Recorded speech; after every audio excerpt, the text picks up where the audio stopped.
And you were part of the whole radio revolution at CBC. Yeah, CBC Radio wasn't doing that well then, and the board of directors actually did have a discussion about getting out of the radio business. And this is really an important thing we should realize, that you just can't predict the direction of technology or the direction of public taste. I mean, look at NPR now, and NPR was at its beginnings sort of pathetic little sister of CBC, and so CBC hired basically these ne'er-do-wells, these people who sort of weren't doing so well in print, or got fired, or got laid off. Barbara Frum was laid off from the local CBLT summertime show. Robert Fulford was trying to make ends meet freelancing. Peter Zosky had just been fired as editor of Maclean's. So this was, last stop.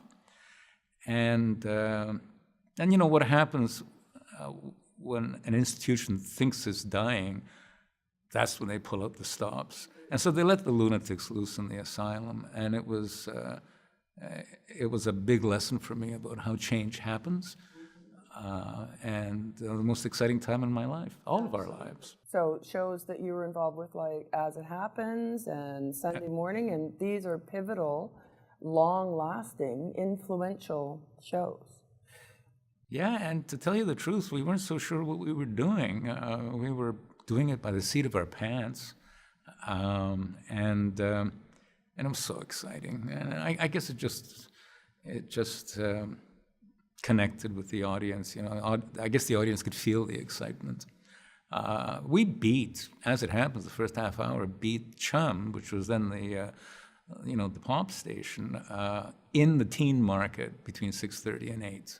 That's a daily current affairs show, had more teenagers listening to it in 73 than local pop. That's astounding. Well, that's the other lesson about this thing, the assumption that that people are no longer interested in this kind of thing, or that's for old people, or for the hush puppies, which people are saying today about other things and other media, and television is supposed to be dead. Well, maybe one delivery form of it is.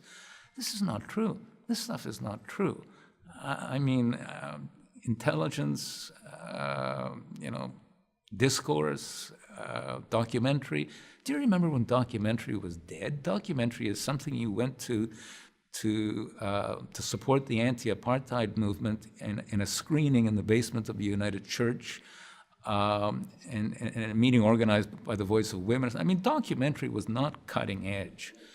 Now it's the art form of an entire generation globally. That was supposed to be dead too. Radio was supposed to be dead. Television's supposed to be dead. We're supposed to put aside these. It's all supposed to be a free market now. There's so much choice. There's Netflix. Why do we need public broadcasting? I've been through all those canards. For most of my career, it's not true. And curiosity is not dead. And Canadians want Canadian stories and Canadian. Do you remember there were no candlelit sections in bookstores? Now you got to fight your way into one. And curiosity, absolutely. This generation is supposed to be, 140 characters to Twitter brains. The circulation of the New York Times online is 6 million. The circulation of The Guardian in London is 8 million. A lot of it's older people. You do not get circulations like that online unless some people under the age of 30 are reading, and a lot. This is the golden age of the written word, the printed word, the broadcast word, and it is probably the most literate generation in history.